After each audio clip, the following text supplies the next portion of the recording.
My goodness. I'm going to grab the pulpit then, Don.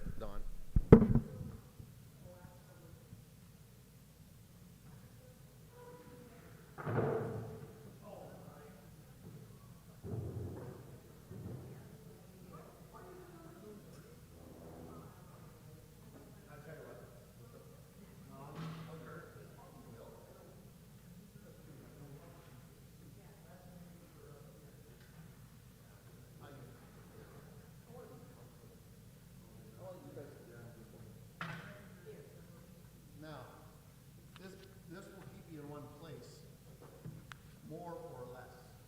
Is that okay? I got the thumbs up. You guys are in the enviable position of being the very first group to go through any training as it relates to ChurchSafe. And again, the background to ChurchSafe was we had been with Plan to Protect, and we paid a significant amount of money as a region every year, not only for the regional policy, but for me to be licensed and trained and maintain my training credentials with them. And we thought, there's got to be another way.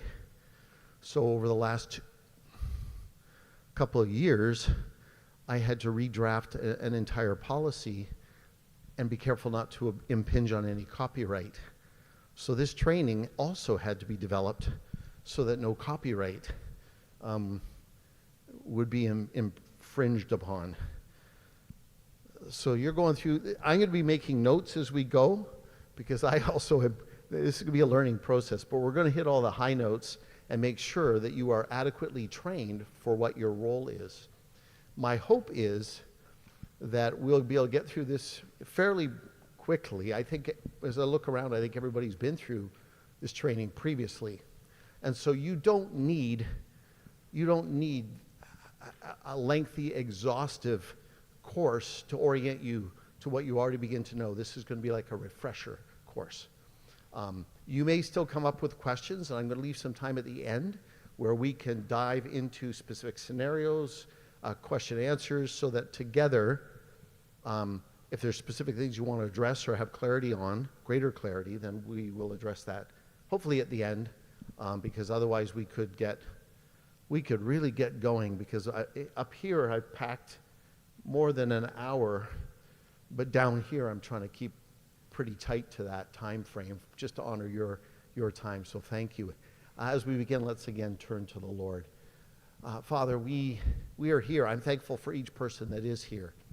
And our desire is that we would be able to learn in this environment, but also that we are even a little more equipped, that as we see things, as we engage in different areas of ministry, and wherever you might have us, Lord, everything we do would be done to bring praise and honor to you, that would be done in such a way that your goodness is reflected to all those who we may seek to serve and interact with, and that ultimately, Lord, we acknowledge that it's your church, and we trust you to protect your church, but help us to be diligent, especially in the days we live in, that we are aware of our own responsibilities as it pertains to giving to Caesar what is Caesar's, because our laws of our land require it. So be with us in our time. I pray you would help us to be attentive and alert. Help me, even as I seek to communicate these things, and just help us just enjoy our time together and in your presence. In Jesus' name, amen. So that was a brief history as to why ChurchSafe, where it came from.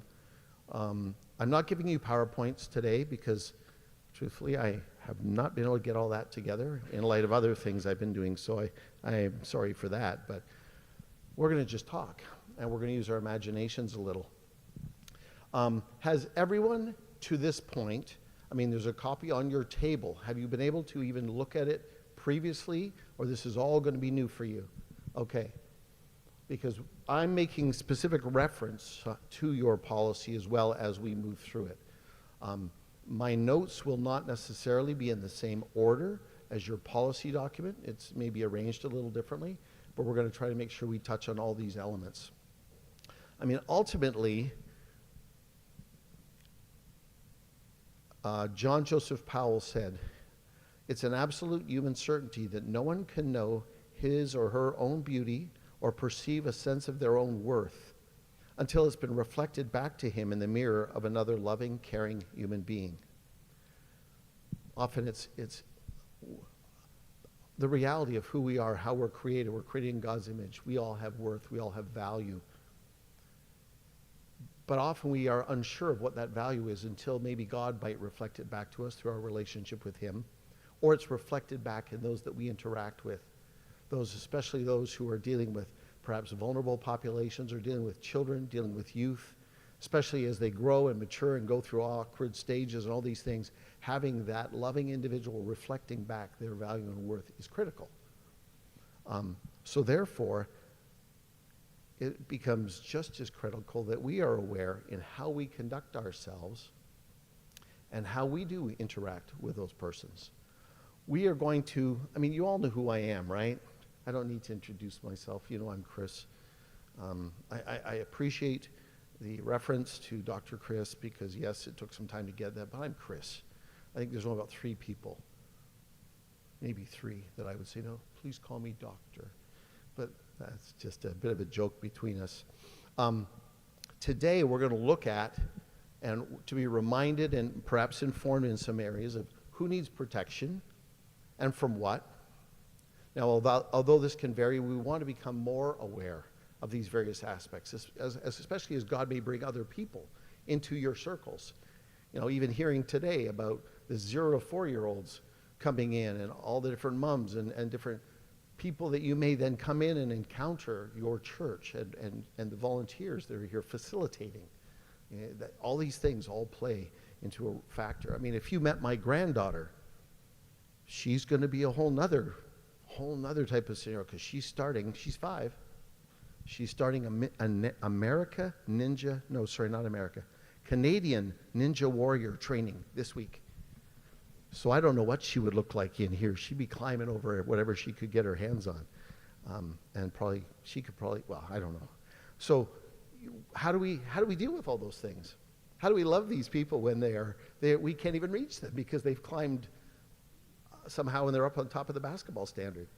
I don't know.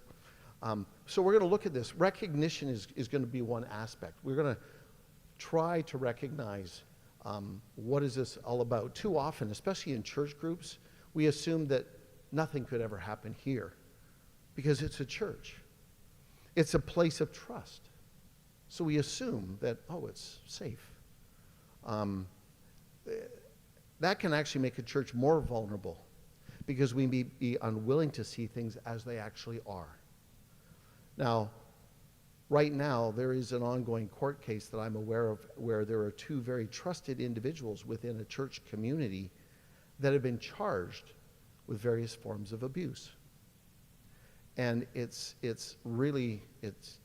hard to see. It's hard to pray for them. It's hard to walk with them through some of those things. There's a teacher friend of ours who was charged with abuse, and there were investigations. Ultimately, at the end of the day, they determined and found that the allegations were false, but it destroyed the individual's career. So there's a lot of things that are going on. 1 Peter 5, verse 8 tells us this: "Be of sober spirit, be on the alert. Your adversary, the devil, prowls around like a roaring lion, seeking someone to devour." Anybody here ever seen a lion or watched National Geographic? Because who does a lion usually target? They target the vulnerable. They target weaker animals or ones that have been cut off from the herd. I mean, that's who they target. Our adversary is not, doesn't play by any rules, okay? So there is an adversary that we need to be aware of. And this is not to say, let's be all afraid, but let's be aware. Because the things that you may think, sometimes some of the opposition that can come and obstacles that are thrown up in your path can come from the most unexpected places. And you think, what just happened there? So we need to be aware, not afraid. We need to be wise. We need to be vigilant so that we can actually know what to do to ensure the safeguarding of everyone involved. We're going to consider safeguarding. How do we actually then safeguard from abuse or allegations or anything happening? How do we ensure that we have a church-safe kind of environment? See how I worked that in there? It's like church-safe, okay. 1 Thessalonians 5, 14, 15 says, "We urge you, brethren, admonish the unruly, encourage the faint-hearted, help the weak, be patient with everyone. See that no one repays another with evil for evil, but always seek after that which is good for one another and for all people." We're going to consider what is safeguarding within this context here at Townsend. We will talk about many aspects here, and some are going to be more obvious than others, but all are going to be important to the overall safeguarding of everyone involved within the walls and the ministries of Townsend Community Church. That's part of the intent for today. Then we're going to consider, well, how do we proactively, how do we act proactively then to even prevent unsafe ministry or activities that could even potentially lead to abuse? How do we proactively work in that way? So during that section, we're going to be considering how we can ensure a safe environment that could prevent abuse from occurring, as well as protecting all of those people who are ministering and serving from any kind of false allegations. So, just a reminder, we're going to try to go through this material. Question and answers, I will welcome them, but hopefully at the end, unless you just feel that God is moving you to say, Chris, wait a second, I just can't let this go, then we'll do our best to address that. So who are we actually considering when we talk about protecting the vulnerable? This is interactive, so you can say things.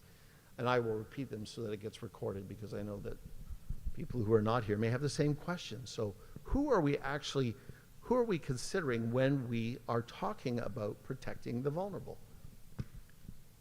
Who are the vulnerable? Sure, children. Who else? Yeah, volunteers. Who else would be considered vulnerable? Elderly, definitely, yeah. Mm-hmm. Who else? Who else would we be considering as vulnerable? Sure, okay. Anyone in the community? The elderly, children, volunteers, youth. Mm-hmm. Who else is vulnerable? Pastors, sure. Yourself. Yeah, yourself. Yeah, yourself. I mean, you, especially you as a volunteer, but also a vulnerable section here is also your church, your board. The region is vulnerable because anything happens, any kind of allegations that get brought up, typically in those types of environments, if someone wants to try to lay any claims, they're going to go after everybody. And they're going to swing that fairly wide, and it'll be individuals, it'll be the church, their board perhaps, it could be the region. Because it could be the region. Sorry, I moved my arm across the microphone and we got a quiet spot for a second, Don. And I started moving. I got to stop moving. He's looking at me and smiling. Sorry. Yeah. So the region also gets tied into all that because we're all part of this one family. Ministers are credentialed under this one family, and because of the affiliation. So all these groups are vulnerable to varying degrees. We're going to talk about what actually is abuse. And is abuse really an issue in small town Ontario? Yeah, you guys already kind of know the answer. I'm seeing some nodding. Of course, that was a rhetorical question. If you truly believe in the value of life, you care about all of the weakest and most vulnerable members of society. It's a quote by Joni Eareckson Tada. And when kindness comes at the expense of truth, it's not a kindness worth having. And when generosity leads to silence or abuse, it is not a generosity worth giving. So we think, oh, we love people, but we see something go on and we don't deal with it. Are we really loving them? And that can be really hard. I'm not going to say it's easy. The loss of innocence is inevitable. But the death of innocence disturbs the natural order. I watch my grandchildren grow up. Yeah, they're becoming more and more able, more and more aware, but they're still pretty innocent. And they're like, why? Why this? Why that? It's like, okay, so they're learning, or they hear things at school, or whatever it might be. But it's the death of that innocence when things get ripped away from them because they get exposed to something or have to or experience something that there is no way that they should ever have to experience when they're 5 or 7 or 3 or 10. And I'm not saying things are age appropriate, because there are some things that are never age appropriate. But I just want us to understand that when we allow those things to happen or into our environment, then we are culpable for the death of that innocence. So we talked about who we thought are vulnerable when we talk about protecting. We're also mandated to protect children and all people spiritually. There is a spiritual component to this. I think about the verse that talks when Jesus says in Matthew 18, I think 18, he called a little child to him and placed the child among them. And he said, truly I tell you, unless you change, become like little children, you will never enter the kingdom of heaven. Therefore, whoever takes the lowly position of this child is the greatest in the kingdom of heaven. And whoever welcomes such child is in my name welcomes me. But he goes on. If anyone causes one of these little ones, those who believe in me, to stumble, it would be better for them to have a large millstone hung around their neck and be drowned in the depths of the sea. Woe to the world because of the things that cause people to stumble. Now, granted, in this context, Jesus is talking about these little ones. He's referencing those who come to know him, those who are his children, his followers. But in illustrating this, he brings these children to him because they're young, they're vulnerable, they have this simple childlike faith that he's trying to use to illustrate. But he has a special place in his heart for children and those vulnerable people, because he says to the disciples, no, don't prevent them from coming. So it's really important. It's really important. And if we put things, even spiritually, if we're putting things that are causing stumbling for these children or are hindrances to them even coming to know and understand Jesus, that could be a problem. I've got a friend, I guess I've known him for longer than I would probably want to admit, because then I'm getting older. However, he was abused as a child by his family. They were not part of the church. And I got to know him after that when he was, I guess, in university. But this has significantly impacted his ability to trust and believe that a loving Heavenly Father could even exist. And he will often constantly question God's actual existence and personal care and love for them. And this is heartbreaking, because we've had conversations and he shared a lot of different things. And there was a point in his life when he tried to trust God and made some decisions. But the weight of what he had to endure has been so significant that he's been struggling for probably 20 years. Because it's given shape to his ability to even believe that there is a loving God who could personally care for him, could love him, as we continually use a father-type image, because that was the source of his abuse. I also know of children that were abused by people from within the church. And this is devastating for many people within the church and from within the body of Christ. For those children, they grow up often thinking that this is actually what happens at church. This is typical, this is normal. And they maybe don't even want to go to church, or they maybe think God is okay with it. How do you think a child being abused or experiencing abuse in a church by a Sunday school teacher, by a youth leader, by someone else proclaiming to love Jesus, how do you think that would affect or could affect their view of God and the church in general? What do you think?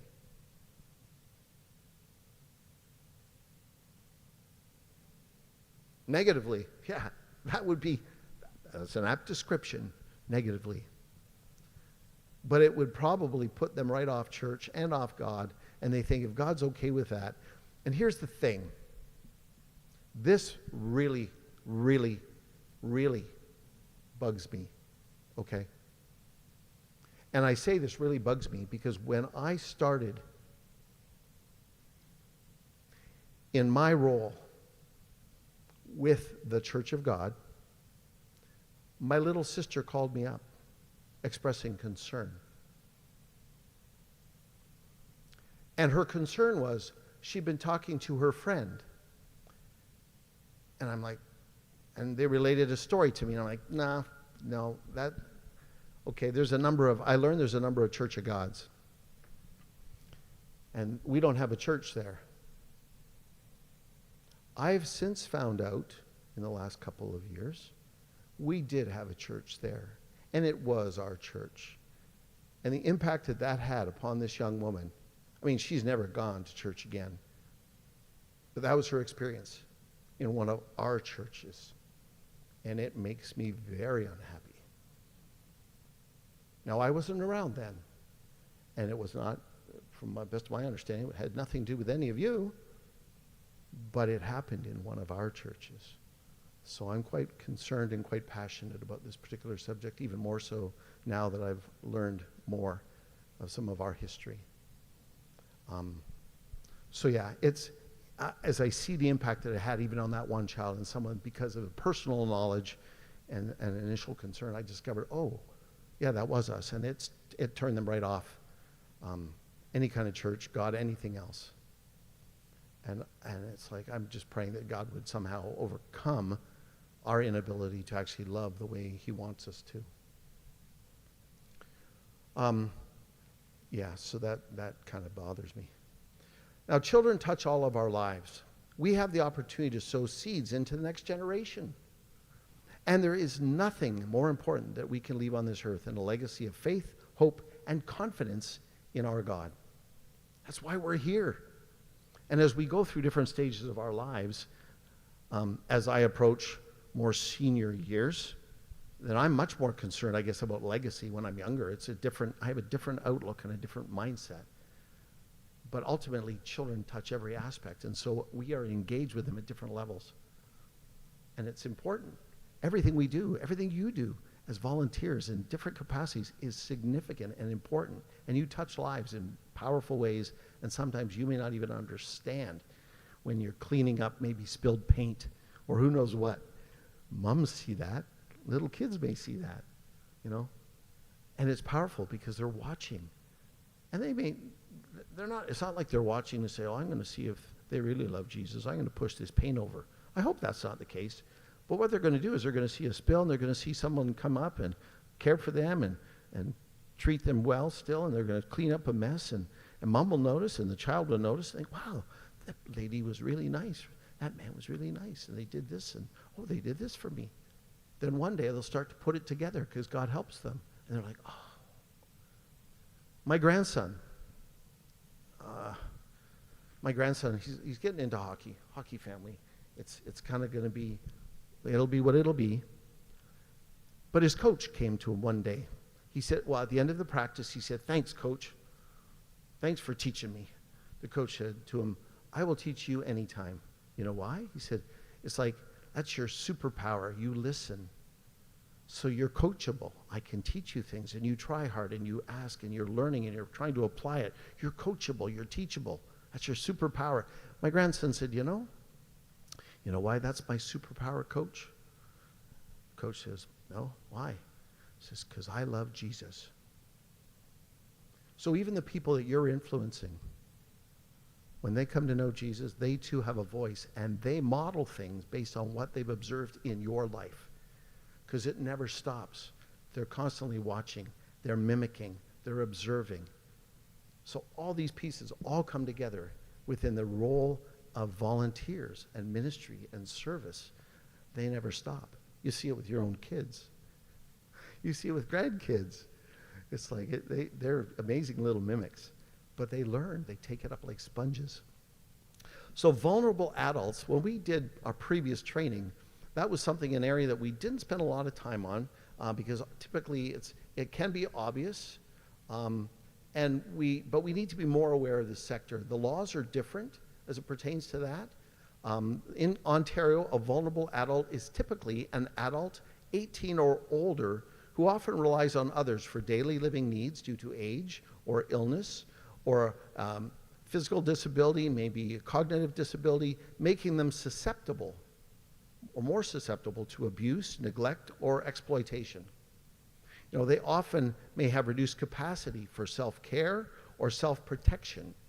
And that's from Ontario. Everything I'm trying to quote, I've looked at recent Ontario, Canadian statistics because I want to make sure that we realize that this is relevant to us.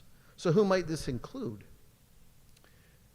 I look at my dad, my father now. We just moved him last week into a convalescent care facility because of an injury he sustained to his hand. And he cannot, a grown man, he can't open his own cookie container. You get a sad look. But he can't do a lot of things for himself. So he needs that assistance, and we could not provide 24-hour day, or not 20, well, we didn't need 20, 18-hour a day, 7-day a week care, given a whole bunch of other circumstances. But he's now in a position where he's more vulnerable, especially when he wants to go online. There's a lot of stuff online and a lot of clicks that come through. Oh, your subscription for this or your bank this, and he doesn't know. He's 91. Well, he's 91 as of next Sunday. He's 91, but he's very capable. I don't want he's very capable, but he's getting a little more confused and he's a lot more vulnerable. So he'll ask people for help. He had to come into his house just to help. Like the cleaning lady's son come in to help him with his computer because he wasn't able to log into his bank account properly. It's like, I got to trust that maybe these things are okay, but people become more and more vulnerable even as they age, and how do you determine whether or not they can? So how do we as a church, how do we as volunteers and people in general respond to the needs of vulnerable adults? How do we even recognize what those needs might be, and how do we then deal with it? There's a convention on the rights of persons with disabilities that says the purpose of the present convention is to promote, protect, and ensure the full and equal enjoyment of all human rights and fundamental freedoms by all persons with disabilities, and to promote respect for their inherent dignity. Now that's the statement, is the official purpose of the United Nations Convention on the Rights of Persons with Disabilities as established in Article 1. So people with disabilities, London has a disabilities ministry, and I get to meet, treating people with dignity. What does that even look like? Do we understand that? We take a lot for granted. And how do we protect their rights, but how do we protect them even physically, mentally, emotionally, and even their finances? Not that we should get it, well, we'll talk about that. Again, going back, churches can be a vulnerable place for persons. Why? Because we're typically considered safe. We're considered trustworthy, aren't we? And we want to promote that image, but we don't want to do it solely by social media. We want to do it by our actions and our words. We want our lives to be evidence of that truth. But also, therefore, churches become places for predatory behavior due to the nature that a church's desire for volunteers or help or assistance. We might embrace people to come in because we want their help. We maybe need their help. But we have to be very careful because we can sometimes then circumvent the necessary screening and accountability for people who are placed in positions of trust. So, who is it? Who do we place in a position of trust within the church, within Townsend? Who do we place in a position of trust? I'm walking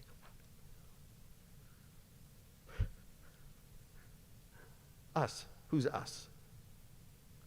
Everybody assembled here. Yeah? Yeah. Yeah. Every one of you in various ways are placed in a position of trust. Whether you're a greeter at the door, whether you're a Sunday school teacher, whether you're a facilitator, of a drop-in program, whether you're a pastor and you meet in your office or there's other training, whether you look after coffee and treats, whether you are working with youth, whether you're driving people places, whether you're driving elderly people to appointments, whether you go in to visit people in hospitals, long-term care facilities, at their home, whatever, you're in a position of trust when you go and represent Townsend Community Church. I mean, you're in a position of trust if you go as a friend or an individual as well. But we're talking in this context, it has to do with Townsend as a church community. So, I think we understand that that you have responsibilities and you are in a position of trust and you have great influence, and with great power comes great responsibility.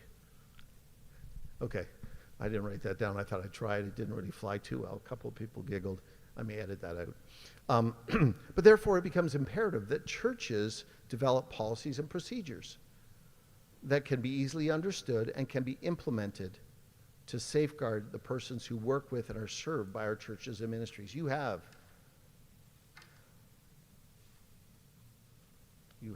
a policy, and you have a copy of that on your table.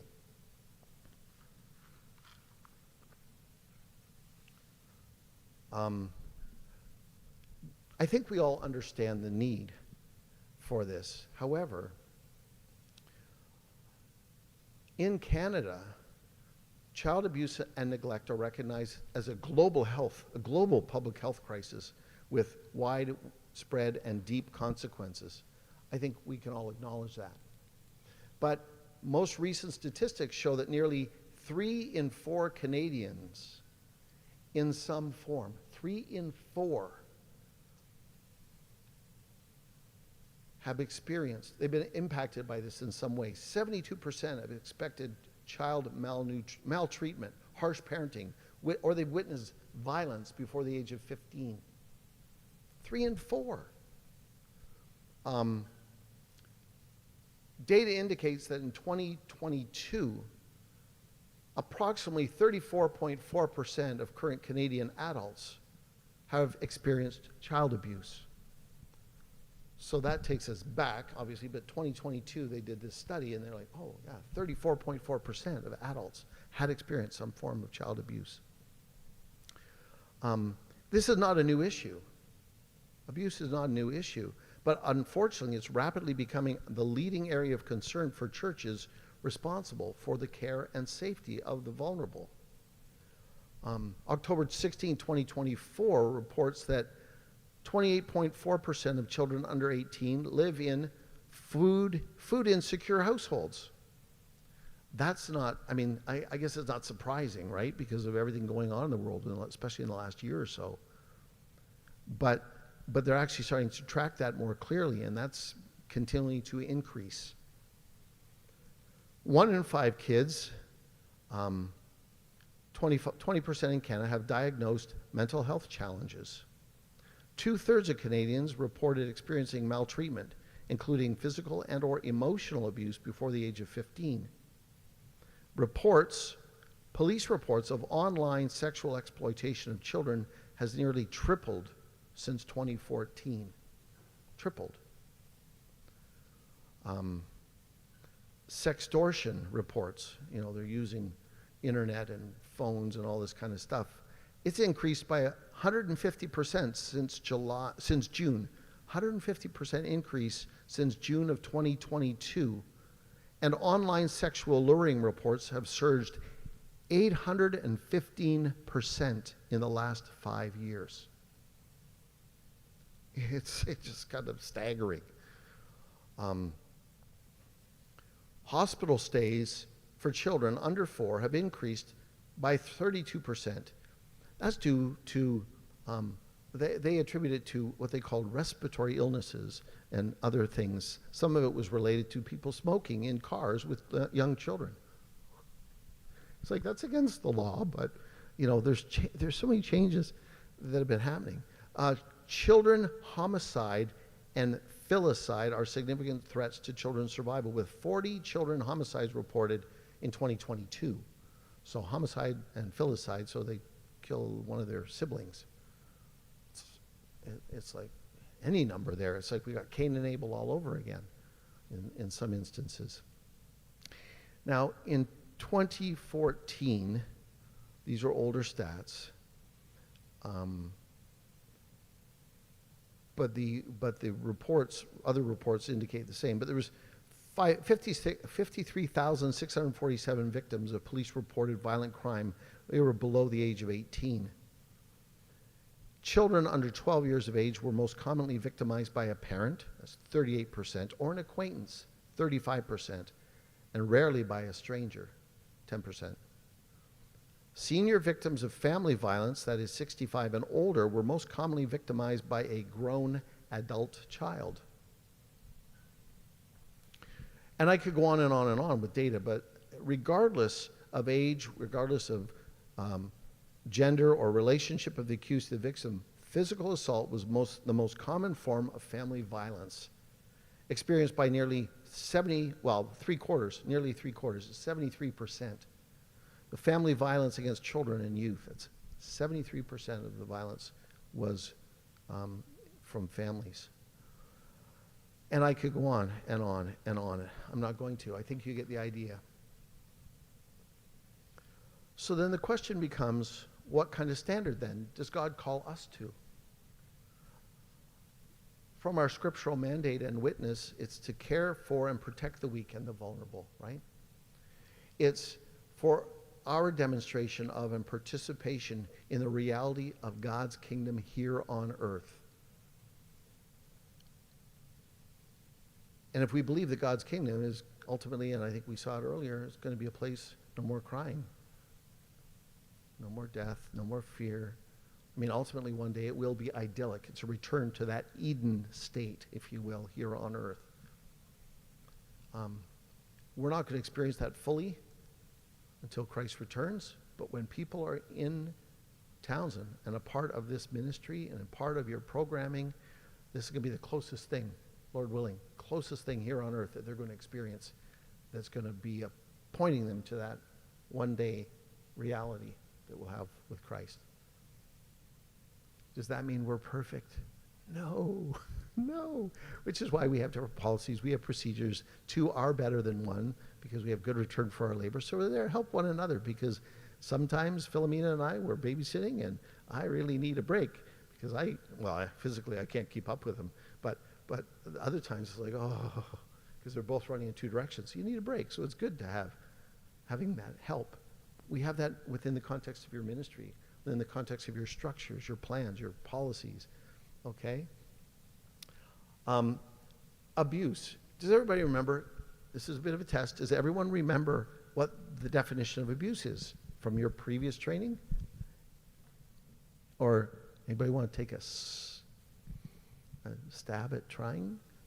If not, that's okay. You can just shake your head no, Chris. Or you can all look down and pretend you didn't hear me or see me. That's okay. Abuse is defined as non-accidental, harmful acts or omissions by a parent, caregiver, or trusted person that damage or threaten a person's physical, mental, or emotional welfare. It often involves a power imbalance and can include physical assault, sexual abuse, emotional maltreatment, neglect, or financial exploitation. That's from the Department of Justice here in Canada. I changed the definition from the last time. If you were able to quote that previous one, good for you, and it's pretty accurate. But this one also identifies the power imbalance. Because sometimes there are people that really tend to thrive on the whole idea of power and authority. And when that is on display, then there can be abuse that takes place. And there can be abuse of volunteers. There can be abuse of children, youth, seniors, whoever it may be. I kind of found myself questioning myself in that regard when I was watching my father, and he was told by the surgeon who reconstructed his hand, you cannot move your arm or your hand because the tendons had to get reattached, and it's just a mess. And I'm telling my dad constantly, Dad, you can't do that. You can't do that. You have to sit down, Dad. You can't do that. And my dad's an active guy. And I thought, how do I deal with this in a loving way? Because I want to make sure that I don't become this imbalance because I'm physically capable and he's not right now. And I did think about that. And I thought, wow, it can happen very easily. So that's why it's good to be aware of those sorts of things, even amongst one another, because you may see someone maybe exerting a little bit of undue influence, pressure. There may be a power issue, hopefully not, but just how do you lovingly draw alongside of one another and just say, hey, can I give you a hand, or do you need some help, or it may be appropriate at some point to speak to someone and say, I noticed this, are you okay? There may be something else going on. So we're there for one another, okay? This is part of how Christ, we could go to all the scriptural references too about one another and one anothering, but there's a long, long list. But that's worth checking sometime. But that's abuse is because of Department of Justice, we included this section relating to this power differential. Okay, so be aware of that. Abuse is categorized as being physical, sexual, emotional, typically, and involving neglect, harassment, improper touching, improper discipline. That's our standard kind of thing that we often look at. But I introduced this whole power piece that can be reflected, and that then comes into a lot of other areas that we need to be aware of. Here's a quote: "Don't let strangers touch you, and yet it is seldom strangers. I learned long before I was a teenager, who do you harm? It's always the ones closest to us, the suave chauffeur, the skilled photographer, the kind music teacher, the good friend, sober and dignified husband, the pious man of God. They are the ones your parents trust, whom they don't want to believe anything against." Unwanted physical touch. It doesn't need to be purely sexual in nature, just unwanted physical touch as well, especially when you're dealing with adults. So there's a lot of subtleties and things to be aware of, not to make us afraid, but to help us be aware. So then how do we safeguard? How do we safeguard from abuse? We become aware of all these things, and oh, Chris, it just sounds, wow, there's all this going on. How do we safeguard from abuse? This material, this particular section, is often the one that's more sensitive, just because it may trigger persons because of your own histories or experiences. And if that's the case, then if you need to step out, or you take a bit of a break, or get some water or coffee maybe that's still out there, I don't know, then feel free to do so. So physical abuse.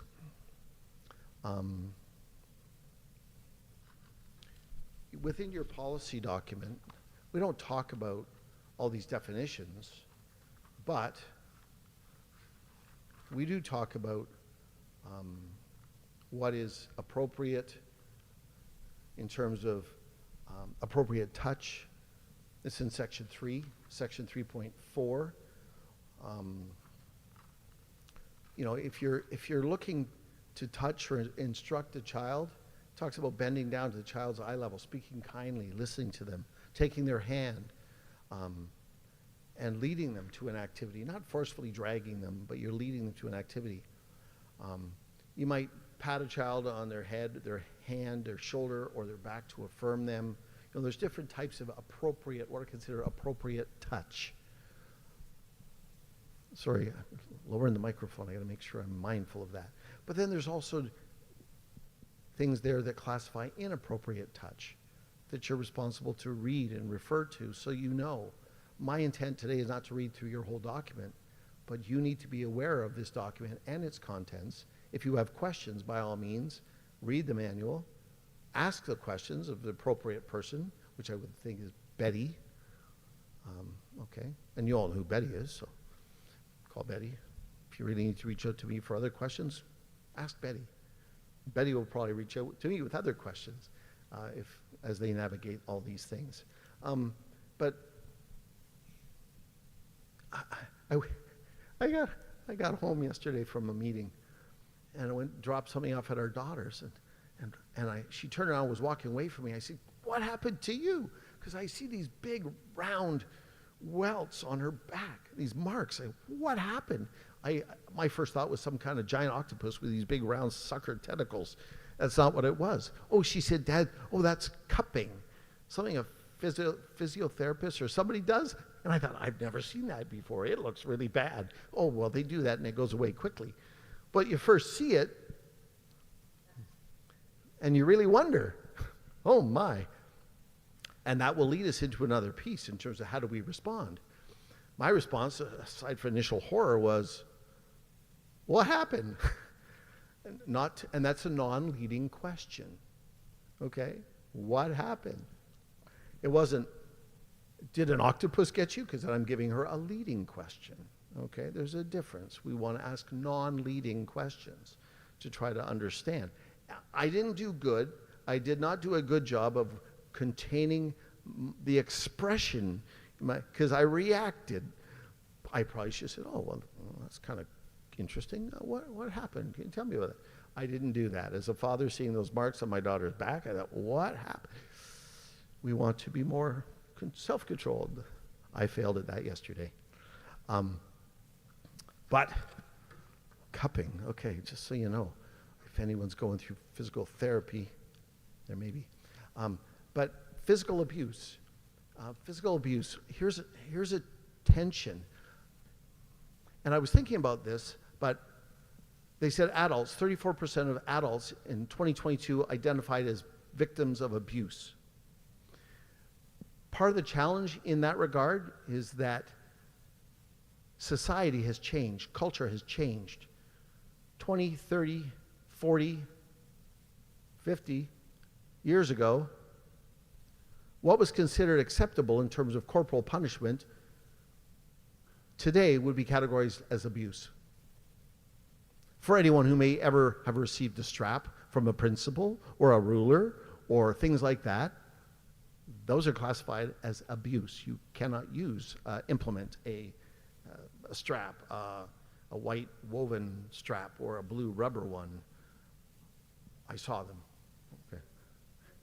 Or a yardstick or a broom handle or anything like that that breaks when it goes across your back. You can't use those things. But back in the day, that sort of stuff took place. It's considered abuse, and there's no statute of limitations on abuse. There are none. Therefore, I haven't seen a court case come out on that one yet, but I think of all the schools, I think, wow, that would just be really interesting. So, but physical abuse, it's like, yeah, you don't do these things. Corporal punishment right now still is legal in Canada, although most recently in government, there's been a private member's bill to try to remove that within Canadian law. And that's only just recent news. So that's not there yet, but it's any type of physical, a corporal type of punishment is restrained to parents, and very specific guidelines and rules apply to that and laws apply to that. That is not anything that would take place or should ever take place within the context of a church. Sexual abuse involving a child, vulnerable person, sexual activity, regardless of physical contact. Because there could be physical contact or just exposing private areas, indecent phone calls, emails, sexting, sending inappropriate photos, messages by text, allowing a child to look at or perform pornographic pictures, videos, or engage in prostitution. And I got to just say here, I have a really hard time knowing how to even advise in this regard, because the law stipulates certain things, but yet our government allows other things. So when someone walks into the change room of a group of young girls for a swim competition in Barrie, identifying as a young girl himself as this 30, 40-year-old man, the law allows that. Now, the mothers were quite aghast and were rushing to hold up towels and do different things like that. The police were called and they did nothing because it was not illegal. So this is the society that we are facing right now. And then how do you deal with that kind of stuff? As a church, I suggest we establish a very high standard.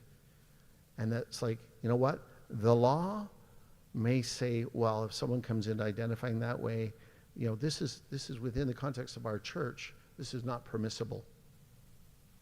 This is not an acceptable behavior. And so there's things that need to happen, which is why we're working toward updating a credentials manual that addresses other things, and church bylaws and such need to attend to some of these, because the laws have been changing.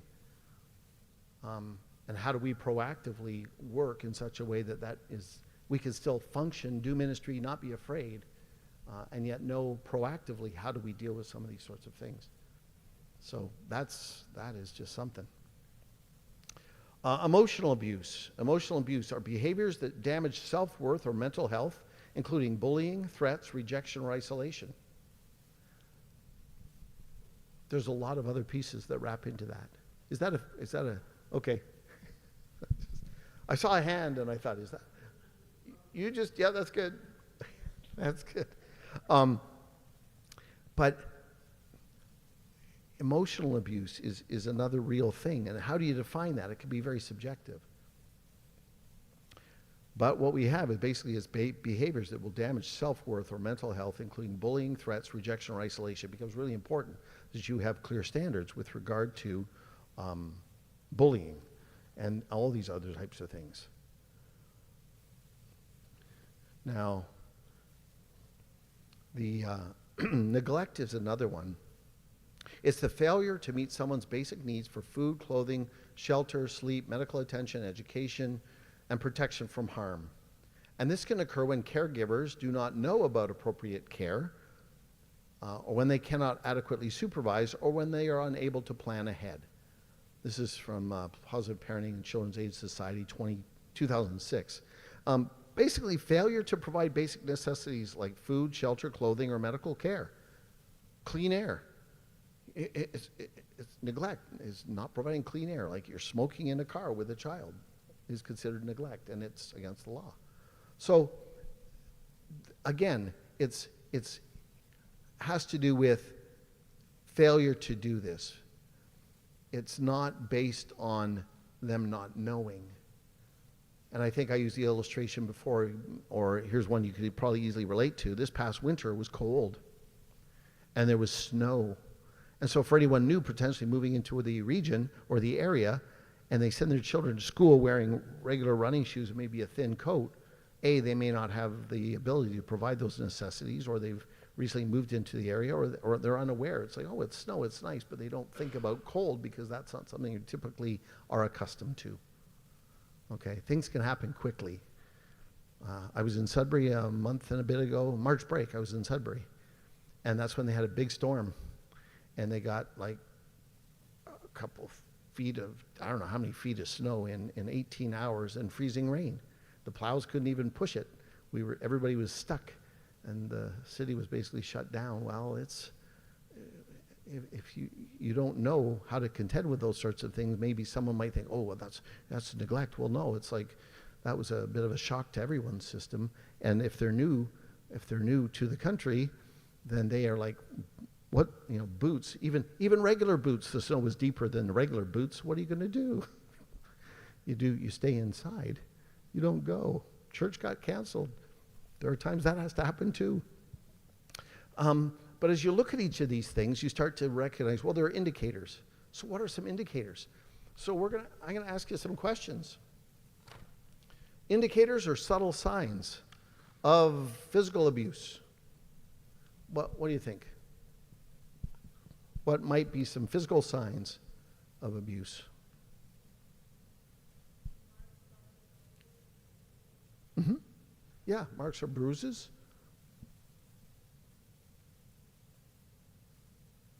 Yeah. Sure, a psychological response because of, yep. Mm-hmm. So behavioral things that may show up. Yeah, sure. Loss of weight. They may, yeah. There may be some significant physical things like that. Loss of weight. Change in personality. Yeah, which would be maybe increased anxiety, maybe they start to act out in different ways that's very uncharacteristic of the person. You may observe that they maybe you once had a great love for school. Suddenly now they're really hesitant to want to go to school, or their marks plummet, or who knows, a number of things like that. Yeah. Exactly. You're right. Yeah, there's a whole other thing. You suddenly see behavior that's like, it's uncharacteristic, but they're acting out certain things. You think, wow, where did you learn that? Where did that come from? It's like they maybe got exposed to it on TV or at home, or they're, whatever it may be. It's like those sorts of things. They may have greater anxiety. There may be more hostility. I mean, to me, it still astounds me within this day that sometimes in some schools, teachers, well, actually their educational assistants, they're wearing Kevlar in their classrooms with kindergartens and young grades to protect themselves. And you have they may have one or two looking after one child. And that child could suddenly pick up a chair, start throwing it around the room, and it could hurt other kids. So you got to evacuate the whole class to protect the rest of the class from one child, while the EAs with their Kevlar are trying to do the best they can. These kind of things are happening in our society. It's like, wow, okay. So we think, wow, okay. How do we handle that? No, I don't think you're issuing Kevlar, but I think that God does provide protection for his people, and he does provide a loving environment. And as you work with kids, you work with parents, we want them to experience Jesus here. But at the same time, we want to provide a safe environment for other kids. So we look at all this kind of stuff, and it's like, wow. What are some potential indications where you may think, not physical abuse, but maybe sexual abuse? What are things that may be indicators that perhaps someone's experiencing that?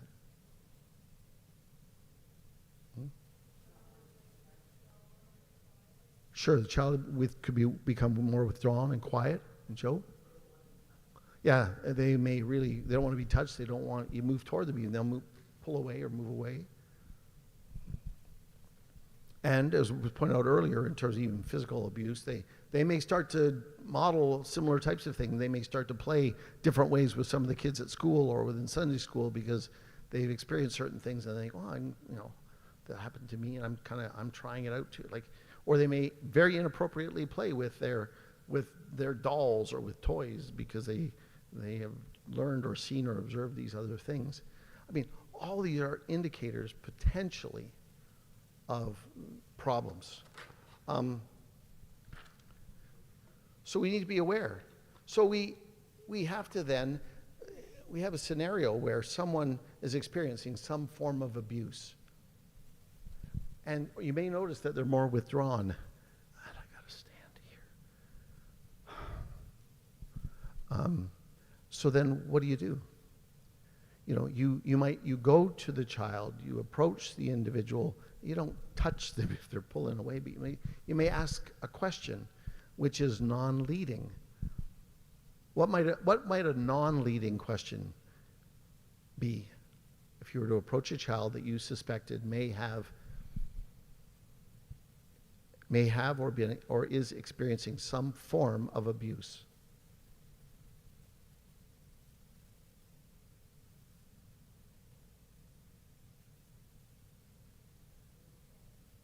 Are you okay? Is a very simple one that allows them potentially, if depending on the relationship, for them to begin to open up or share something. Or they may say, well, no, I'm not. Or they may say, I'm fine. But the way they say it might be another indication. But that's a non-leading. If you were to say to them, are there problems? Are you having problems at home? That's a leading question because you're suggesting to them a response which is suggesting that there are some kind of problems at home that they might latch onto and say, well, yeah, there's problems at home. May not be, but you've led them in that direction, so that's what they respond to. So one is, are you okay? You might just make an observation if the child is, it's like, oh, you seem a little out of sorts today. Is everything okay? How are you doing?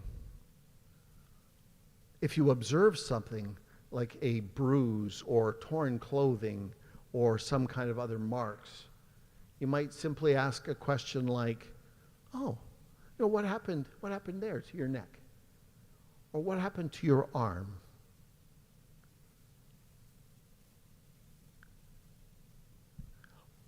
Or you might say, can you tell me about this? Can you tell me about that mark? Exactly. And then they can tell their story. You're not leading them anywhere to say, how did this happen? Like, we have to be, but we're not doing it to investigate. We're doing it to try to understand, to get some clarity, because what we have to do when we observe things, we have to mark them down. When we see something, because this starts to move us toward what do we do when we suspect that there may be abuse? We have to write a report to indicate, it's an incident report. And we notice this, and we ask these questions, and therefore, we suspect that there's abuse. Therefore, your immediate response is to act in love and to phone to report suspected abuse. It's the law. The duty to report is the most significant of all child abuse laws in Canada. Now, here's the thing. In Ontario, anyone, including public and professionals, who has reasonable grounds to suspect that a child, and that's someone who's identified as under 18 or appears to be under 18, because they changed that law a few years ago, but they are under 18 or appears to be, and you have reasonable grounds to suspect that they're experiencing abuse or neglect, they must report it directly to the Children's Aid Society in the region, the county where the child resides. So if it's an off-site trip and you're in Guelph, you don't report to Guelph if the child's from Townsend. You report it down here in your county to those, because that office is then best equipped to do any follow-up that's required. But that's an immediate report. That the duty is immediate. It overrides confidentiality, except in the case of a solicitor-client privilege, which I don't believe any of us necessarily would have. And it cannot be delegated to anyone else. Now, when you make a report, it's a terrifying thing. You could ask someone to be with you when you make that report, but you make that report. You make that phone call. And what you're reporting is suspected abuse. And you recount what you've got on your form that you filled in, and you then respond to the questions that are given to you, and you make that report. Now, the responsibility of the people you are reporting to takes it to any other levels. Okay? Your duty is not to try to investigate and assess, okay, I found out this, I found out that, I did all these things. No, it's not our job to do the investigating. You've got a suspected abuse case, you clarify with some questions, and you understand that this and this and this happened. It's not your job to suddenly act in the role of the various professionals who are supposed to look after it, because this is the law, is to report. Now, oftentimes, people are reluctant to report. Why do you think people are reluctant to report suspected abuse? They may, they may, I'm sorry, I missed that. Oh, they know the person is being accused. Yes, I missed the accused. I didn't know it was accused or abused. Okay, they know the person. What's another reason people might be hesitant or reluctant to report suspected abuse?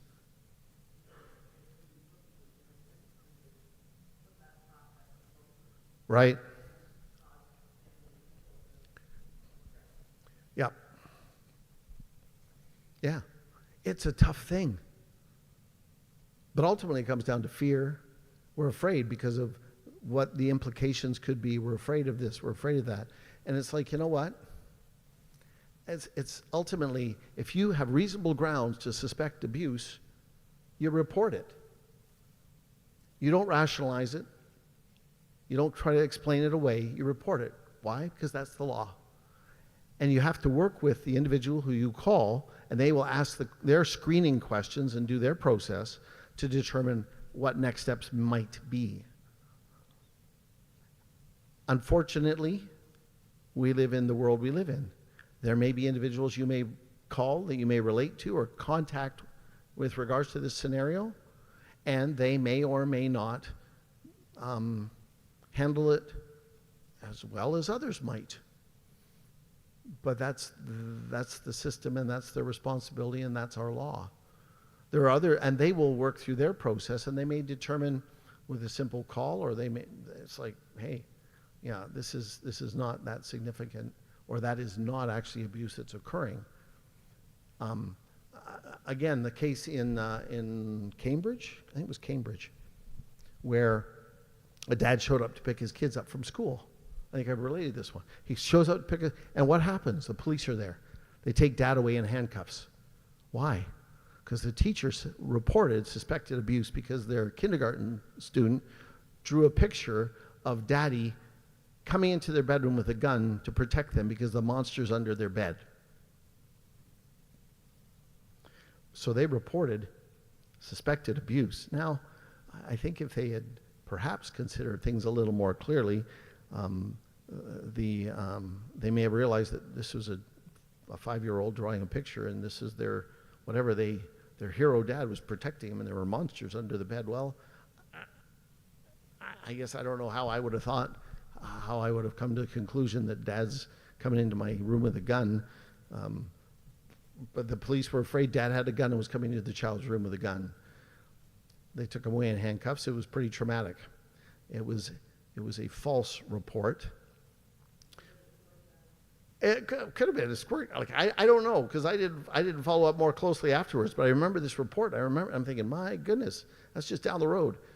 So the challenge is that for the person who has to make the report, you've got to ask your questions. You ask some non-leading questions, but you do not dismiss things. If you notice something, you have to ask your non-leading question. You have to fill in an incident report, because then it's on record. And it's on record as saying, well, yeah, this happened. We made this report. Oh, something else happened a week or so later. We made this report. You keep track of those things because you're showing that you, as a loving community, are doing your due diligence to ensure that you are tracking these things, you are reporting these things, and you are giving it to the proper authorities. Now, if it's an imminent emergency, you do not call the Children's Aid Society to report. You call 911. If there is an immediate threat that is taking place, you would call 911. I mean, as much as Pastor Ross, after Wednesday's surgery and recovery, is going to be bionic, for any of those who might remember that reference, you don't send Pastor Ross to go and deal with the family or talk to the family. You work through the proper process. Yes, it can be challenging and difficult. That's why you have to do your best to ensure that you are trying to correctly clarify what's going on. If your niece or nephew comes in and they're talking about how mom and dad are neglecting them, you're thinking, oh, neglect. Because these are trigger words. And shall I say it? Sometimes kids today are very well educated on their rights, and they know what buttons to push, and they know what to say that can trigger certain responses. Hence that, well, we know not just the one teacher, but another teacher whose careers were ruined because the students knew what buttons to push. They made false allegations, which caused all kinds of other issues and problems, and they were not necessarily, well, they were handled as well as I guess the system could perhaps handle them. However, it still was a very sad outcome in those. But there are times when it's correct. And And unfortunately, the one fellow was a believer. And anyway, but we have a duty to report and clarify. This is what I have observed. This is what the child has said. And I'm calling to make a report, and I don't know, that's all I know at this point. And they'll say, okay, well, we might follow up, or we may ask other questions. How comfortable do you feel with that whole idea that you may have to report something? Or do you sit there and you feel a little queasy and think, oh, Lord, I never want to ever have to see anything like that happen?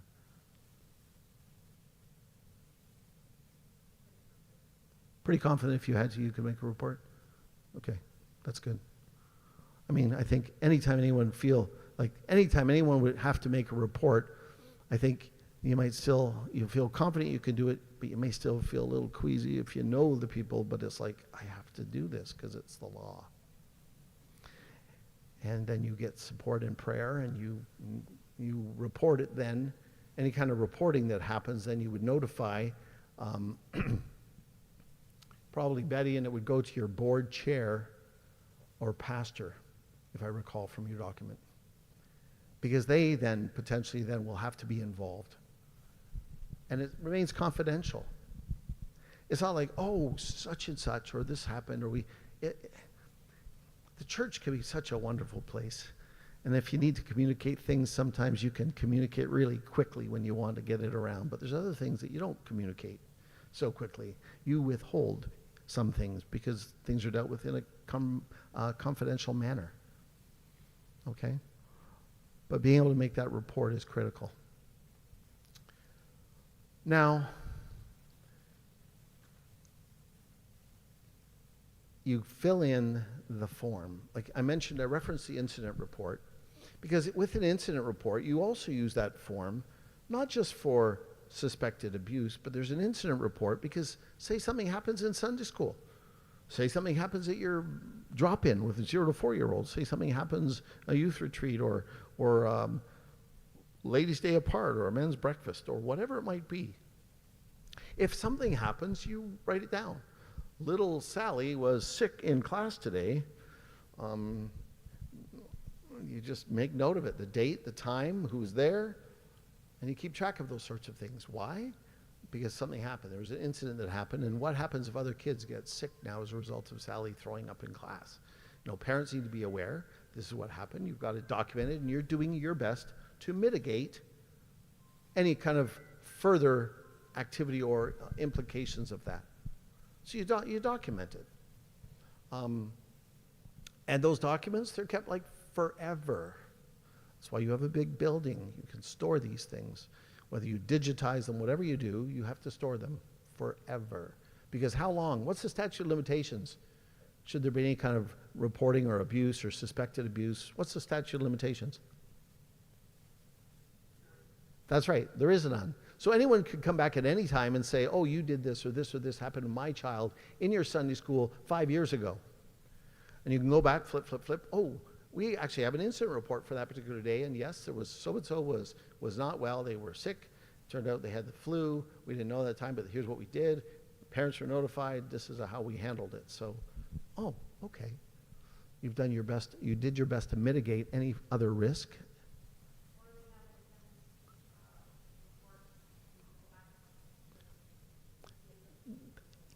Exactly, and that's the other piece, is the attendance sign-in.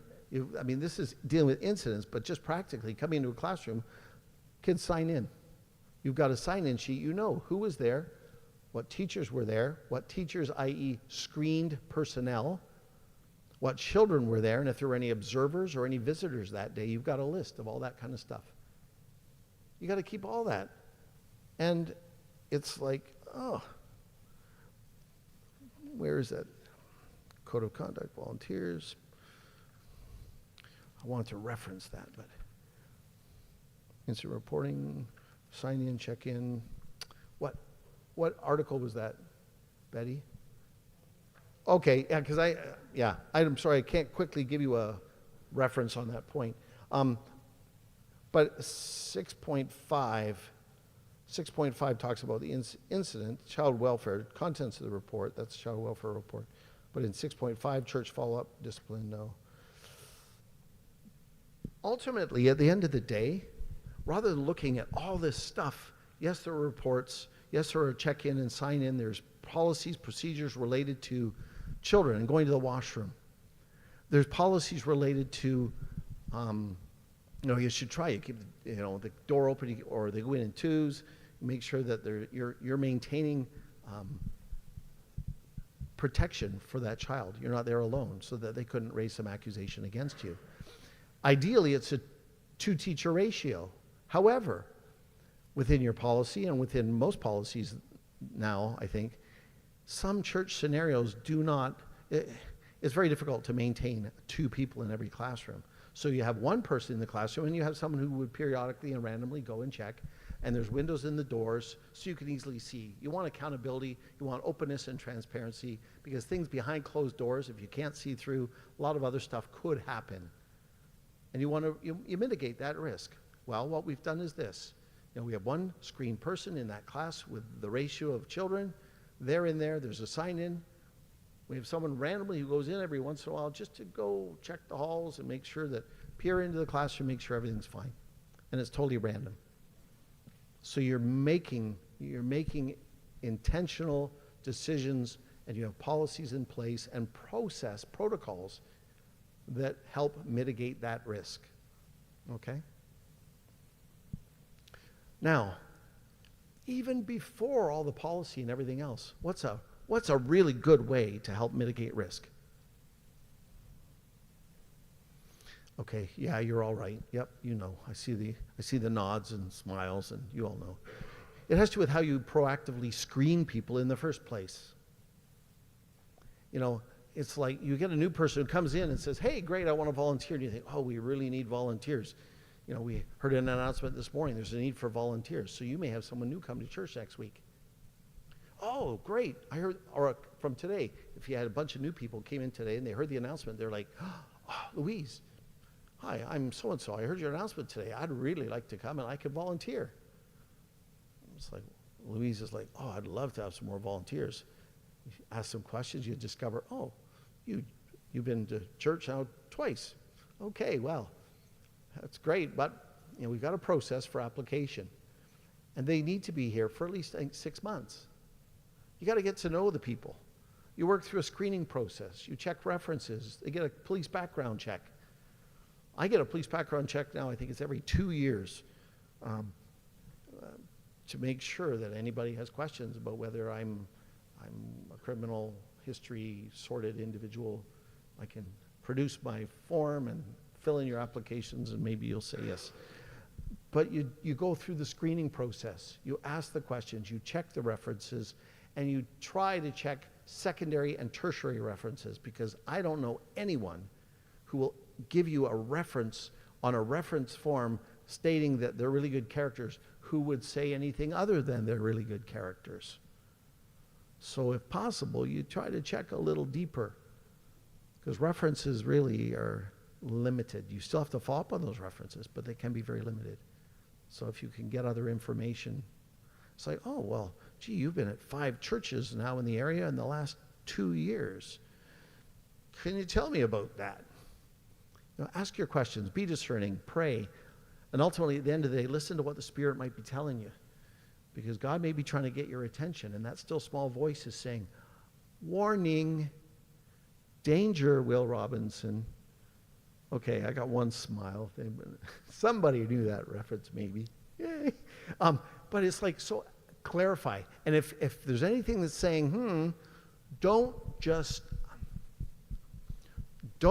stick to your policy that says, "Our policy says this, we did this." If your gut is telling you something different, follow your policy all the time. But listen to what God might be trying to say to you. If there's little warning flags or cautions, maybe probe a little deeper, or be prepared to wait. Do not let the pragmatic or the urgent, it's the tyranny of the urgent. You think, we need this volunteer, we need this volunteer.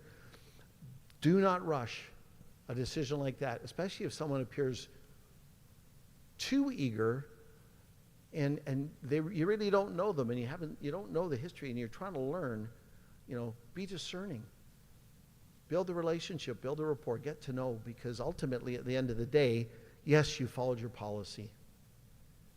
But it's more than just policy sometimes, and you will, it's like you don't know them, but maybe someone else knows them, and they're saying, yeah, you talked to the pastor at another church. Oh yeah, they were here, and they were really eager to work with our children, but we said that they couldn't because they'd only been here 4 months, and then they left and went to another church. Well, if they're that much of a rush to try to get in and work with kids, but they're not prepared to actually invest the time relationally, and what is it all about? Is it just about spending the time with kids, or is it really about Jesus and the church? I mean, you've got to really discern these things.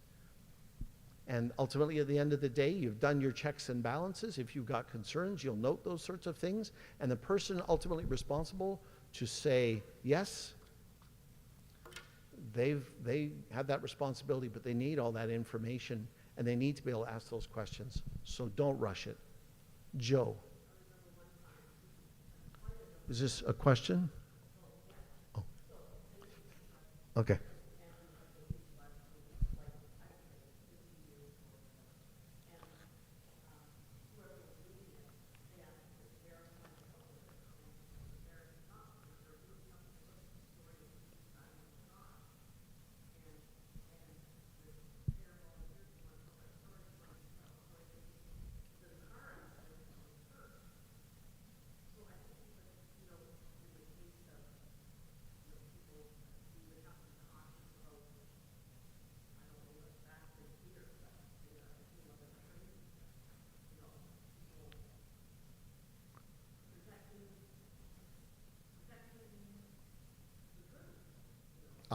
Yeah. Yep. I mean, protecting the truth and the integrity of, but yeah.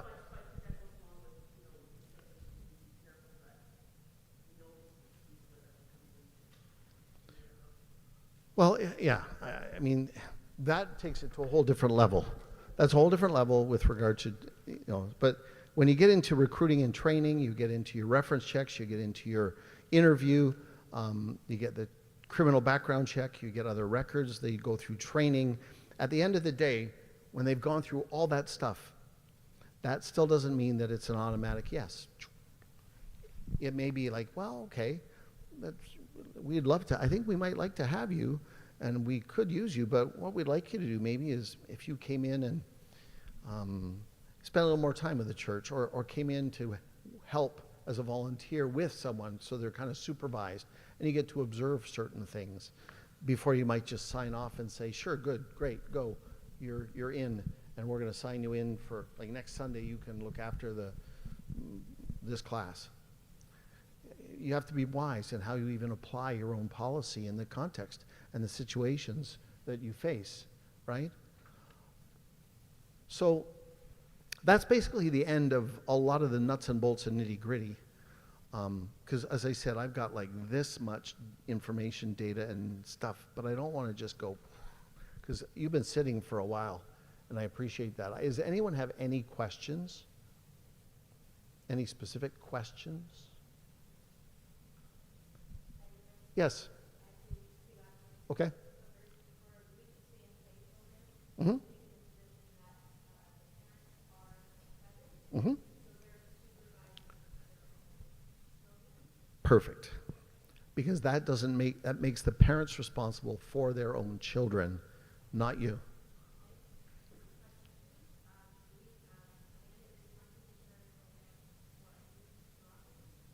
Okay.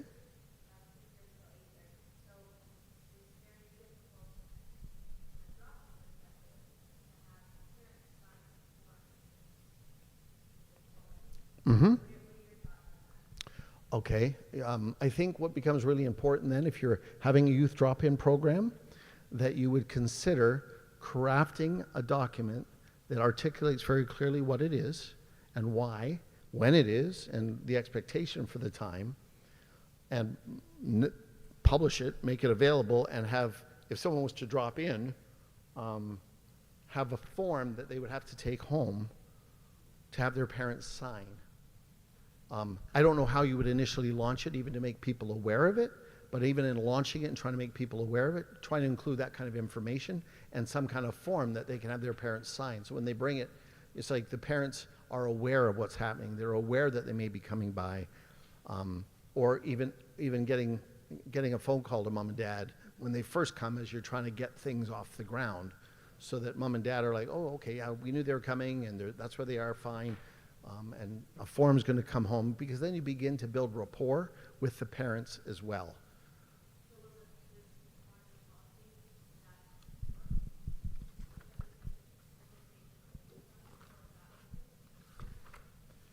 Participant and release form.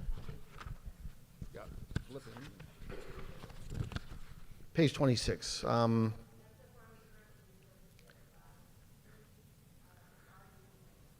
Sure. That form can work, I think. I mean, I'm not a lawyer, so I can't comment with regard to that, but I think you could probably use it. But at the same time, I would say an additional form that identifies the program, like some kind of description. What is the program? What's it about? When is it?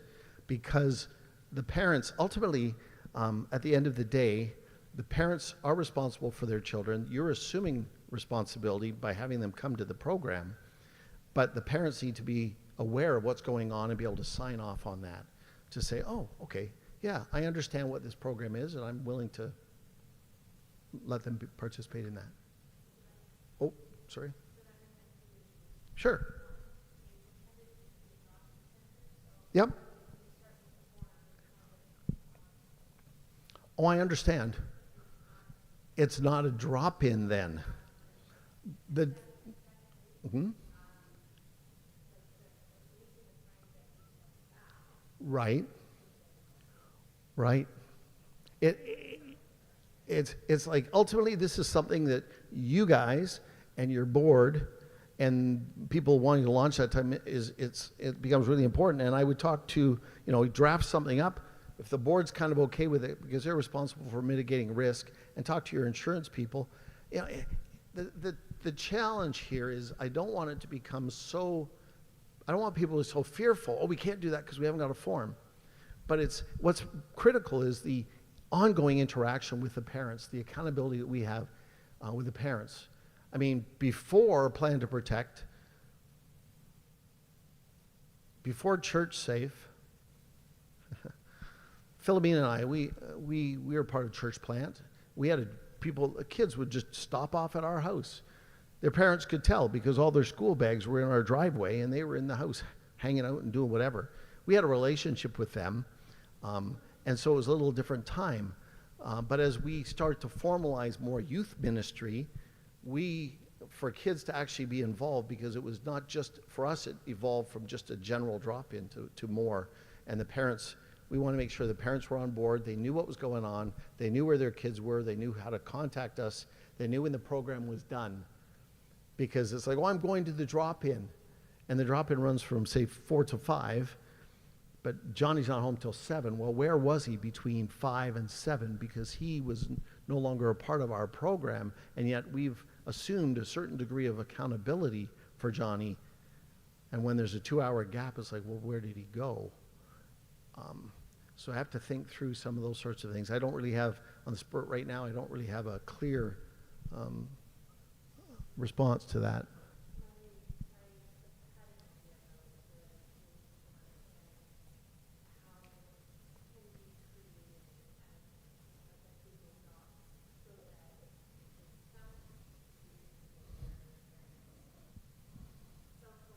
Mm-hmm.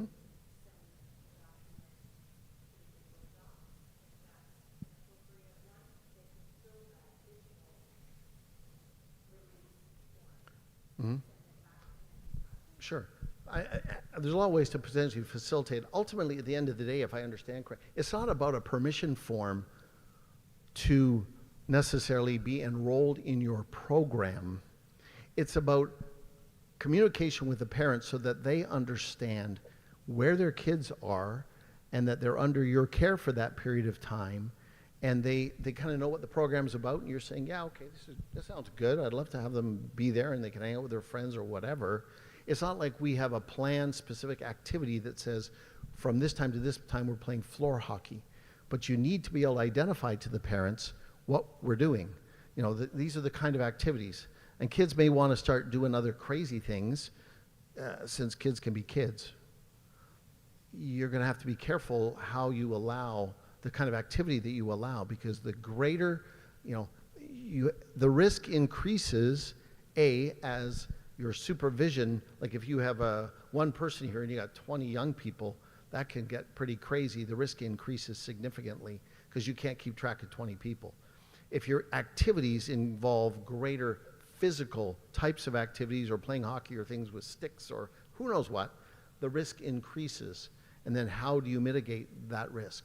So you have to be very clear about what is your program initially, allow God to build that program.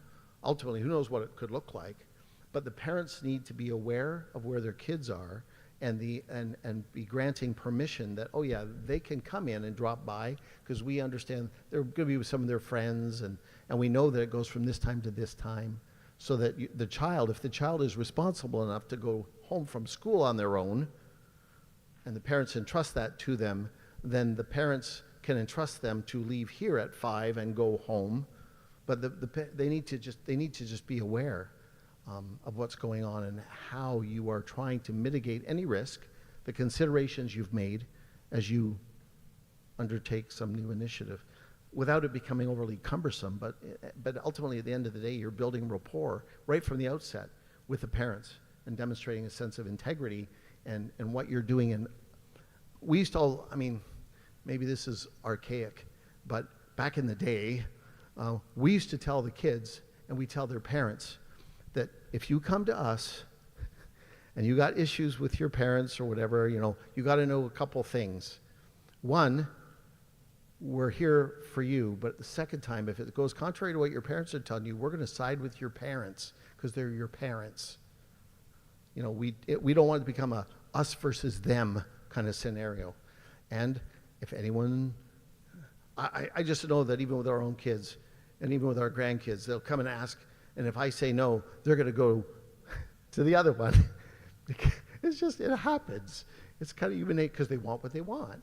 So that becomes part of the ongoing challenge. But starting right at the outset, as much as possible, to communicate to the parents when you're launching this kind of thing, and even having a broad, maybe initially the parents, in announcing this, to try to even let people know what's going on, and you announce it somehow to the community or parents, and you say, hey, we'd love for your children to come be a part of this. This is kind of what we're going to do. It's a chance for them to hang out, et cetera, et cetera, et cetera.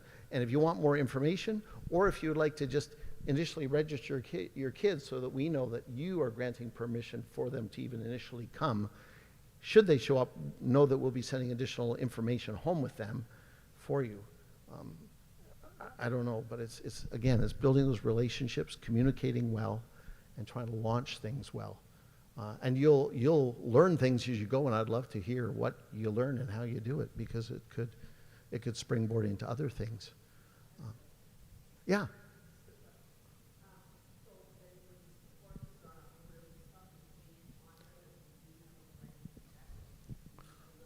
You have a ChurchSafe policy in place?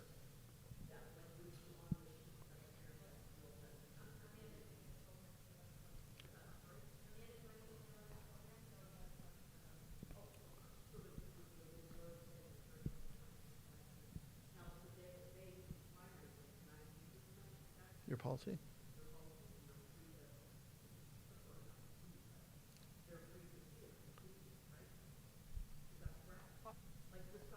I don't understand why they wouldn't be, because it outlines your accountabilities and what you're going to do and how you're going to protect their kids. Sure, by all means, come on in. We'll chat. Yeah, because you want to demonstrate that integrity, and you want to live by that, and you want to let the community know this is a safe place for your kids to come.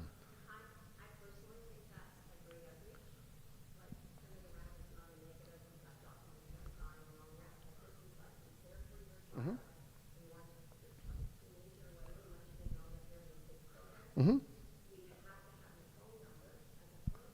Yep. Exactly. Yep. Yeah. Yeah.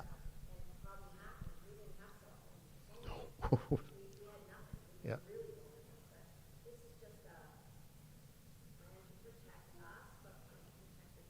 Exactly.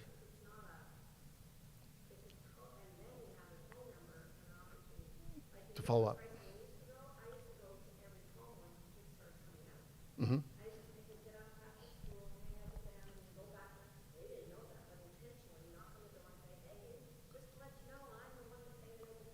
Sure. Yeah. I think that, I mean, back in the day, there were bus ministries, right? They thought nothing of just, oh, there comes a bus. Oh, let's kids get on the bus and off they go. And then later they come back. And they thought not much of anything about it. Yeah, that was massive. But that's changed. Our world has changed. So as much as possible to help them know who we are, help them to know the integrity that we're trying to live and serve by. We don't want to hide our policies at all. We want them to know it's something that we take seriously. And we invite you to be a part of it. We invite you to ask us questions. You know, we'd love to have your kids here. I mean, goodness sake, in another 10 years, you're going to have a whole bunch more. And twins, 6 sets of twins coming, you know. So who knows? But it's because you're building your name, and you're building God's name. So you handle everything with integrity, with transparency. And you know what? You may not get it perfect the first time, but you're going to learn, you're going to grow. And are you willing to adapt? Are you willing to make adjustments to improve what you're doing? Because ultimately, it's for the sake of the kingdom. It's not about. This is a formal training portion for ChurchSafe. Therefore, it is about policy, and you need to follow your policy. But as you grow, as you learn, as you adapt, you may realize, this policy right here states this. And this has created an unexpected conflict or challenge for us. How do we address that? You address it by working through your policy, your board, and the people and your pastor, and the people who are involved in that, to say, we've learned these things. How can we do this better? Or do we need to make an adjustment here or there? Because our intention was this, but we don't want to limit ministry because we're so bound by this. If we I'm just a bit of a plug here. Pioneer Park Church, yesterday we had the General Assembly of Church of God 2026. Pastor Ben Manicum shared a message. It's about 13, it's just after the worship set. He shared a 14-minute and so many second message that was a very powerful and I think a very good, relevant message for the church today. It was, as I say, 14 minutes and so many seconds. So I think it's a worthwhile listen because it touches on some of this stuff. Because sometimes it's like, well, we used to do this, you know. It's like, and you know, are we talking about? I'm not gonna do his message, but it's like there are some key pieces that I think in there. So as you embark on new things, yes, strive to adhere to your policy. If you have questions, ask those questions, clarify those questions. If you learn as you're going through it, we intended this, but we found that this has become a bit of a bottleneck or a challenge to ministry in some way. Ask the questions. Work through the process with the people that you have in place to help do that, to maybe make some adjustments so that you can continue on and you know what you're doing, and talk to your insurance people if you make changes, obviously. But it's a growth opportunity at so many levels for us as volunteers and individuals, for the church, for the community. It's exciting because you are taking seriously the desire to protect children, youth, and adults. Now, I got to say, just briefly, because we are an aging population, some of us, well, everybody's aging, but some look more practiced at it, is that you got to figure out how do we then deal with and adjust and adapt to an aging population and vulnerable adults in our midst, or people that have other challenges that may come in. How do we deal with that? Because there's no law that says thou shalt this. That's where the love of Christ comes in. How do we love one another? How do we observe if we have concerns? How do we love someone who we may perceive to be vulnerable to something, and yet, you know, there is no law that says you have to do this? Well, you draw alongside them. You encourage them. You provide help, you assistance. You ask questions. You learn. You observe things. And if you have concern, you may express those concerns. But you're doing it in the context of a loving relationship. You know, it's because you don't have, who are you going to call? And I'm not saying Ghostbusters, but yeah, I did say it. But it's like, how do you be the loving body of Christ to people of all ages? How do you work with one another and address different things? And if someone has a need or you have a concern and you draw alongside them, well, maybe they'll listen. Maybe they won't. Then what do? Okay, God, we got to pray about this situation more, but what do we do? Maybe at some point, if it's an older person and they don't have family immediately nearby, or they don't have a spouse with them, but there's a concern, maybe you reach out to the family because I don't know, because you may know some of the family. But ultimately it's about how do we express Christ's love for the people within our midst and within our community. And your policy won't cover it all. You'll notice there's biblical verses that talk about if they were to put into books all the words of Jesus, it would fill like a lot more than we have space for. Okay? So your document is not going to cover not every jot and tittle will be covered there. But you've got something to work from, and as you grow, as you learn, you make some adjustments, you adapt, you work with the people. You don't just say, well, that policy doesn't really work, I'm going to just go do this anyway. No, because then you're putting yourself and your church and other people at risk. So you work through your processes, you work through your people, you work through your policy. God knows that we're not perfect, but we're trying to be on mission. So there's where we give to Caesar what's Caesar's, we give to God what's God, and we allow him to lead us forward. Thanks for your time. You have a question? Sure. Sure. This policy is geared to Townsend Community Church. There was a draft policy that was put out, and every church can adapt it based on their particular, the core pieces are all the same.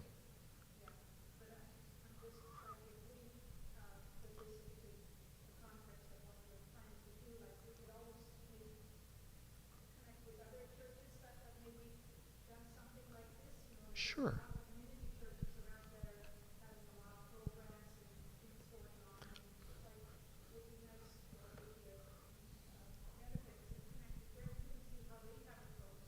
Sure. So what you're asking is, if I understand correctly, you're asking, is it okay to learn from other groups that are doing other types of ministry that may help us do it even better?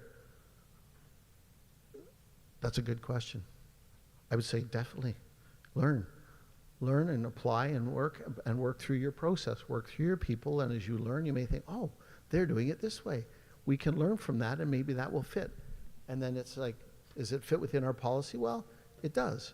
Does it? Because you've got people that are responsible for that. If it doesn't really fit within your policy, but there's a suggestion that maybe we can improve, I don't think that they would say, oh no, we are going to just stand on this policy and we're not going to learn and we're not going to improve. I would suggest that would be a poor posture. But we don't want to become too, because there are other churches. Like I know of a church. You know what they do on Sunday mornings? Whiskey tasting. That's their Sunday morning, whiskey tasting. How do you deal with Sunday school? Yeah. I was like, how do you deal with Sunday school in that church? They have whiskey. That's their Sunday morning, whiskey tasting. That would be a very interesting plan to protect kind of scenario when you're talking about alcohol and everything else. But so you have to just be very discerning as what is it you take in. You have to, I like to use the word critical. You need to be critical. You need to critically reflect. And when I say critical, I don't say no. I say critical, and let's think this through prayerfully. We'll consider Scripture. We'll work through our process. So we evaluate things, and we will embrace the things that God may be bringing to us and showing us that can only enhance our ministry, not shut it down. So yeah, learn. Keep learning and growing. It's not, yeah.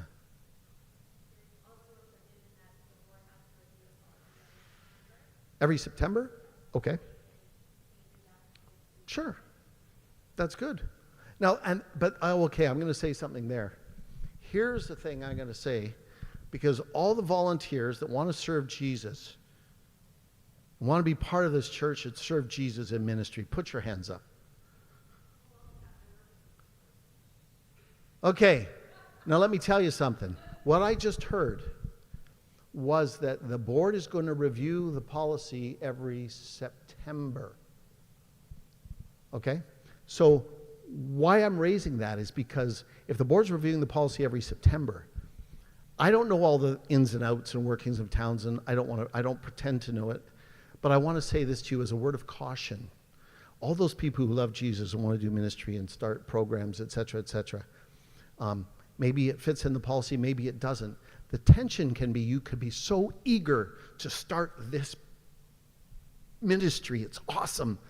And yet the board's not reviewing the policy till September. That could become a real source of frustration if the policy doesn't allow for it right now.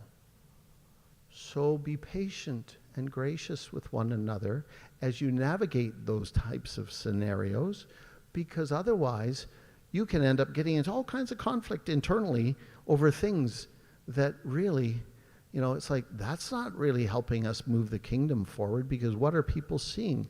It's like, there is a process. Do I like the process? Yes, I do. Do I like it today? No, I don't, because I want to do this. God's just telling me I got to do this. Well, appeal perhaps to authority, but be gracious with one another as you try to navigate those sorts of scenarios. And it may be that through the process, you're like, it's an excellent idea, but maybe the time is not right now, but allow God to build that then and build that unity within the church and within the program and within the policy if changes are necessary. Otherwise, you're going to be increasing potential conflict for yourselves internally, which is not a healthy thing. So just noting that timeline of a September evaluation and other potential things that could come up, I would encourage you to really be mindful of that sort of stuff. Could help you down the road as God continues to bless. Any other questions?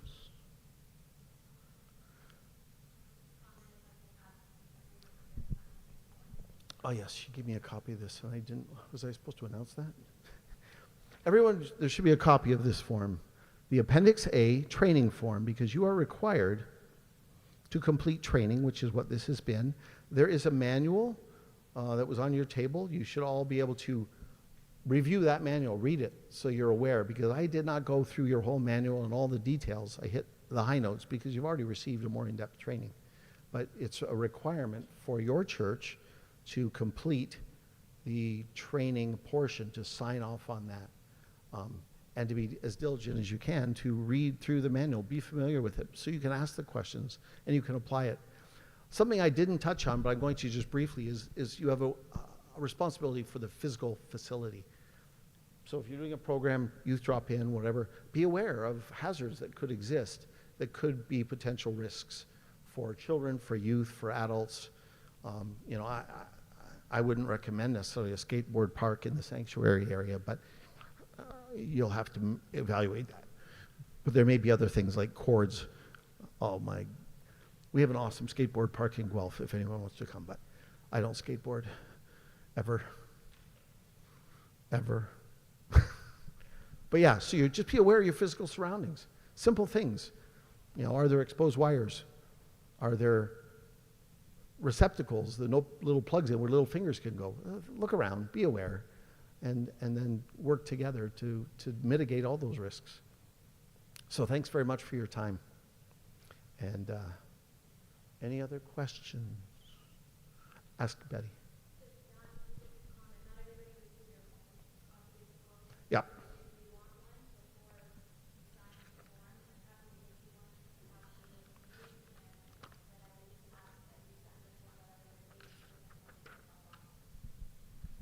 And I've got one here, if anybody wants it.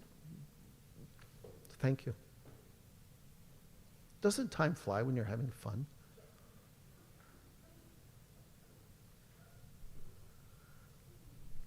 You could turn my microphone off now, Dawn. Thanks.